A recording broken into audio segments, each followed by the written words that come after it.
오늘 우리에게 새날을 주신 하나님을 찬양하겠습니다. 찬송가 484장 찬양합니다.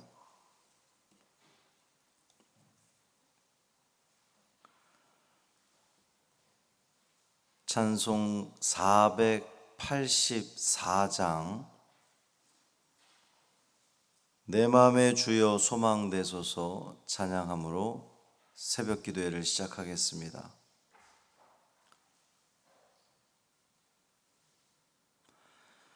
내 맘의 주여 소망되소서 주 없이 모든 일 헛되어라 밤에나 낮에나 주님 생각 잘 때나 깰 때 함께 하소서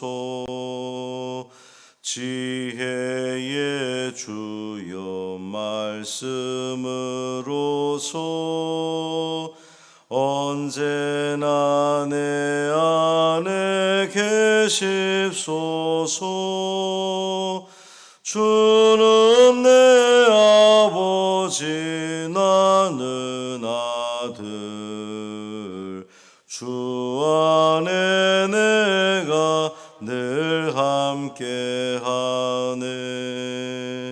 세상의 영광 나 안 보여도 언제나 주님은 나의 기여 주님만 내 맘에 계시오니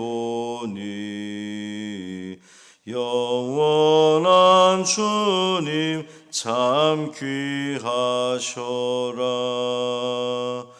영원한 주님 내 승리의 주 하늘의 기쁨을 주옵소서 어떠한 고난이 닥쳐와도 만유의 주여 소망되소서 아멘.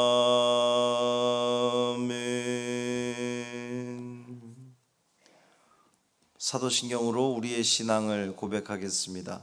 전능하사 천지를 만드신 하나님 아버지를 내가 믿사오며 그 외아들 우리 주 예수 그리스도를 믿사오니 이는 성령으로 잉태하사 동정녀 마리아에게 나시고 본디오 빌라도에게 고난을 받으사 십자가에 못 박혀 죽으시고 장사한 지 사흘 만에 죽은 자 가운데서 다시 살아나시며 하늘에 오르사 전능하신 하나님 우편에 앉아 계시다가 저리로서 산 자와 죽은 자를 심판하러 오시리라.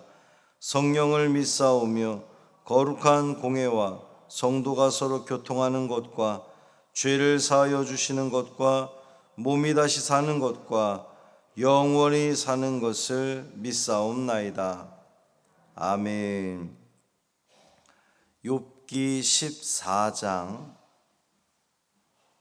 18절부터 22절까지 말씀입니다.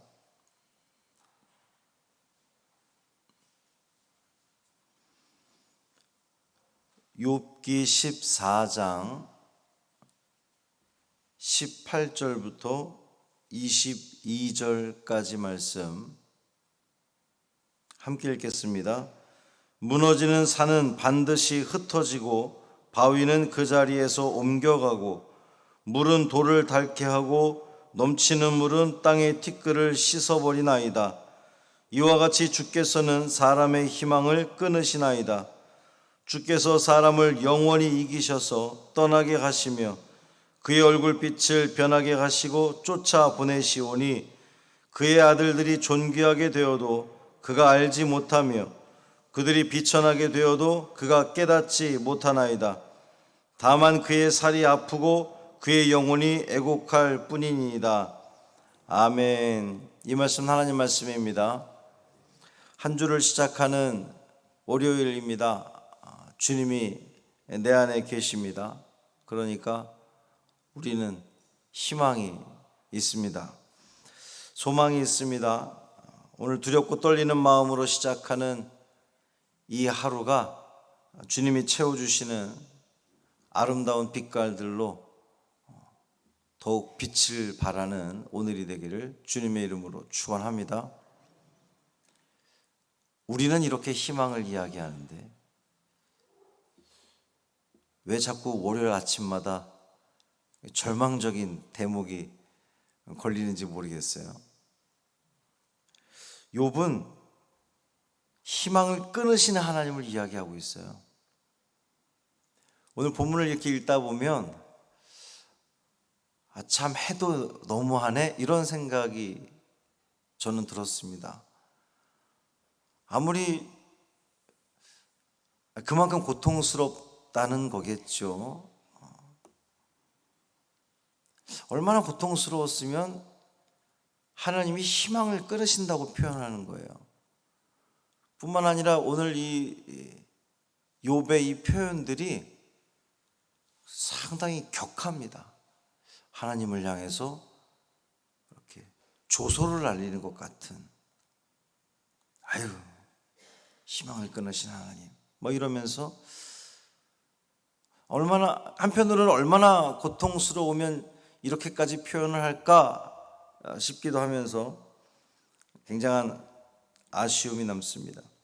욥이 하나님은 힘과 능력이 대단한 분이시라고 이렇게 말을 하고 있는데 하나님이 그 힘을 어디다 쓰시냐면 산도 무너지게 하고 바위도 움직이게 할 수 있는 분이다. 또 하나님은 흐르는 물이 단단한 바위를 닳게 하고 폭우로 넘치는 물이 흔적도 없이 땅의 티끌을 쓸어가듯 사람의 희망을 흔적도 없이 말살시키는 분이 하나님이다. 지금 욥은 그렇게 고백하고 있는 거예요.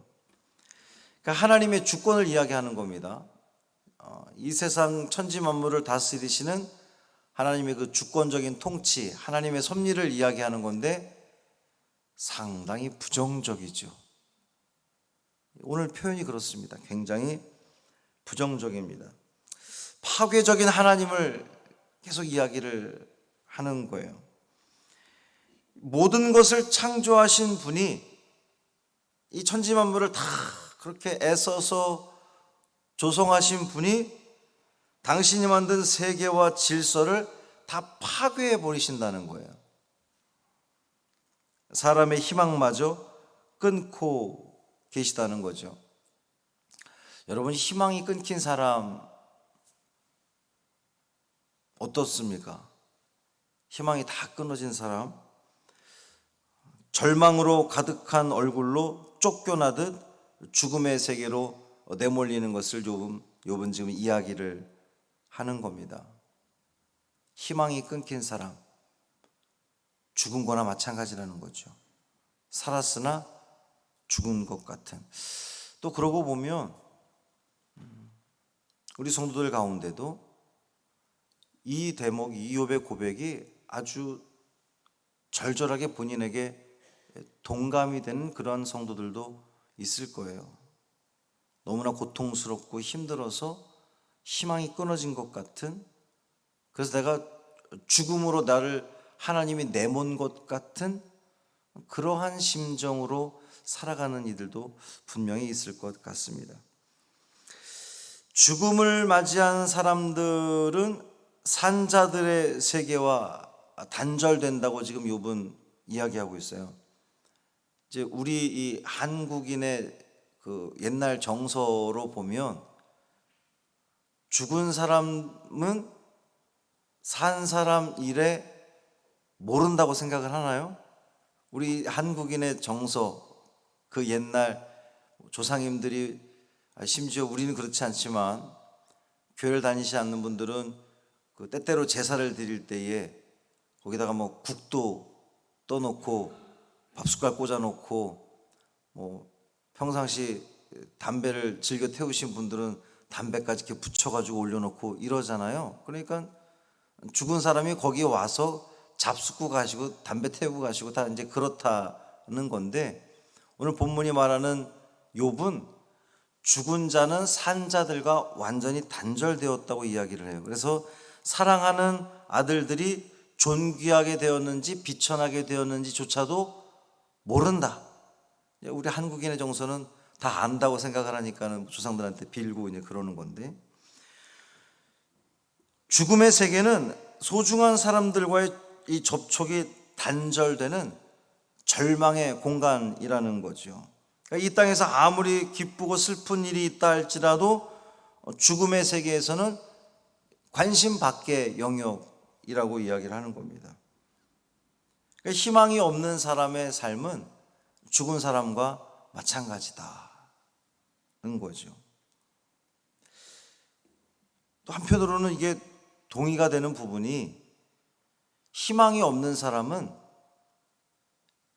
이 땅에서 어떤 그 자녀라든지 어떤 우리 환경적인 어떤 일들에 있어서 뭐가 됐든 거기에 관심을 가질 여력조차 없는 이들이 있어요. 너무나 절망적일 때는 그렇습니다. 뭐 누가 아프다던가 누가 뭐 마음에 상처를 입었던가 거기에 대해서 전혀 관심조차 가질 여력이 없는 사람들, 그러고 보면 이 욥의 이 절망이 얼마나 심했는지를 우리는 짐작해 볼 수가 있어요. 이 스올에 있는 자들은 어떤 감정이나 지각도 느낄 수 없기에 살이 아프고 영혼이 애곡한다는 표현은 죽은 자들에게는 허용되지 않는 표현이라는 거죠. 살이 아프고 영혼이 애곡한다.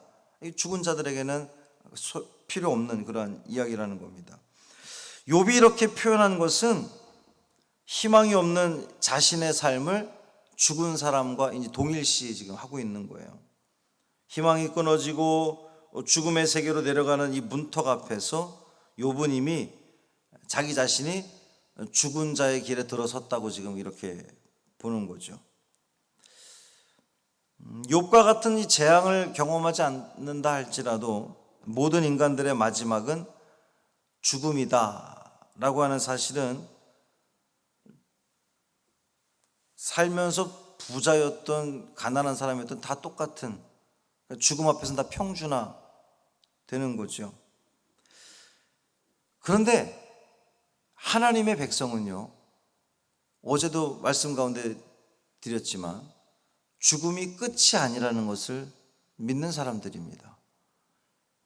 특별히 예수 그리스도를 영접하고 예수 그리스도의 부활을 믿는 사람들은 죽음이 끝이 아니라는 것을 알죠. 믿습니다. 그것을 우리는 부활을 소망으로 붙잡습니다. 모든 인생이 다 죽음이라는 절망을 향해 달려간다고 세상은 이야기를 하는데, 우리는 죽음이 절망이 아니라 죽음이 절망으로 간다고 생각을 하니까 하루하루 가는 것이 너무나 낙심이 되는 거죠. 그런데 우리 믿음의 성도들은 죽음이 절망이 아니라 끝이 아니라 새로운 시작인 것을 믿기 때문에, 알기 때문에 우리는 두려워하지 않는다는 거죠. 이것이 우리에게 믿음이고 이것이 우리에게 기쁨이고 복음인 것입니다. 자, 이제 욥의 고백을 우리 역으로 한번 생각해 봤으면 좋겠어요. 살이 아프고 고통을 느끼는 이유, 살아있기 때문입니다.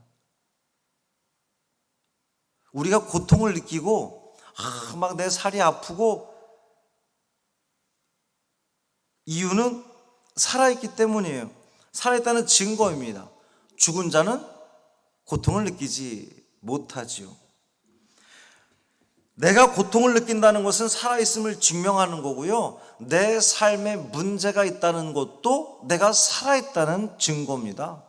증명하는 거예요. 죽은 자에게 문제가 있을 리 없기 때문이에요. 사랑하는 성도 여러분, 오늘 여러분이 숨쉬며 이 하루를 시작하는 것, 살아있다는 증거입니다. 그게 당연하죠. 당연한 이야기를 하고 있는 건데 우리는 그 당연함을 잊고 살기 때문에 자꾸 절망적으로 생각을 하는 거예요. 욥이 지금 그런 겁니다. 근데 우리는 알지요. 내가 지금 고통 가운데 있다는 것은 하나님이 여전히 나에게 생명을 주셨기 때문이구나. 내 가정의 문제, 직장의 문제, 사회의 문제가 있다는 것은 그것 때문에 내가 고민하고 번민하고 하나님께 기도하는 것은 내가 살아있다는 증거구나. 죽은 자들에게 문제가 있을 리가 없구나. 하나님이 여전히 나에게 생명을 주신 이유가 뭐예요? 여전히 내가 살아있다는 이유가 뭡니까? 그냥 살아있는 거겠습니까? 아니라는 거예요. 하나님이 분명한 목적이 있기 때문에 우리가 살아있다는 겁니다. 그 하나님의 목적과 계획이 있기 때문에 우리가 여전히 살아있는 거예요. 그러니까 우리는 그 하나님의 목적과 계획이 무엇인지 하나님 이 고통 가운데서도 이 아픔 가운데서도 깨닫게 하여 주옵소서 기도하는 거죠. 그리고 그것을 찾으려고 애쓰다 보면 이 고통과 이 어려움, 이 난관도 우리는 하나님이 넘어서라고 우리에게 주시는 거구나라고 우리는 깨달을 수 있다는 거예요. 그러니 우리는 죽은 자들보다 낫습니다. 우리는 희망이 있는 사람들이에요. 하나님께 소망을 두고 의지하며 간구하시기를 바랍니다. 하나님께 기대십시오. 주님을 붙드십시오. 주님의 능력을 끌어당기십시오. 간절히 기도함으로 나에게 생명 주신 하나님 허락하셨으니 책임져 주옵소서라고 하는 이 믿음 가지고 오늘 하루도 더욱더 힘차게 희망 가지고 살아가는 오늘이 되기를 주님의 이름으로 축원합니다. 살아계신 아버지 하나님 감사합니다. 오늘 우리에게 생명 주셨습니다. 우리가 이 하루를 살아갑니다. 어떻게 살아가야 할지 막막한 태양이 뜨는 것조차 두려운 이들도 있습니다. 그러나 주님, 말씀을 통해서 우리에게 다시 한번 깨닫게 하신 것은 그 고통을 느끼는 것, 삶에 문제가 있는 것, 살아있다는 증거라는 겁니다.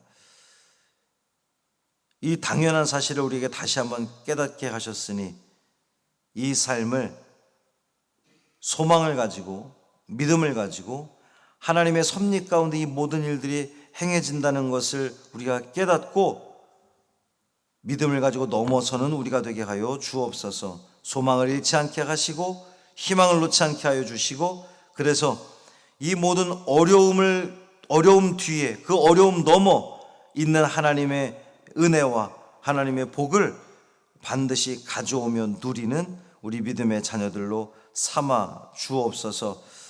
오늘 하루 우리가 이렇게 출발하는 우리의 모든 삶 가운데에, 우리 모든 이 길 가운데에 주님 함께 하여 주셔서 걱정하지 마. 내가 너를 도와줄게. 내가 너와 함께 있어. 그러니 함께 나와 이 어려움을 이겨내보자 말씀해 주셔서 우리에게 위로가 되게 하시고 소망이 되게 하시고, 그래서 입술 가운데에 찬양과 감사가 끊이지 않는 우리 모두 되게 하여 주옵소서. 한날의 삶을 온전히 주님께 맡기기를 원하며 우리 주 예수 그리스도의 이름으로 축복하며 기도합니다. 아멘. 하늘에 계신 우리 아버지여, 이름이 거룩히 여김을 받으시오며 나라가 임하시오며 뜻이 하늘에서 이루어진 것 같이 땅에서도 이루어지이다. 오늘 우리에게 일용할 양식을 주시옵고 우리가 우리에게 죄 지은 자를 사하여 준 것 같이 우리 죄를 사하여 주시옵고 우리를 시험에 들게 하지 마시옵고 다만 악에서 구하시옵소서. 나라와 권세와 영광이 아버지께 영원히 있사옵나이다. 아멘.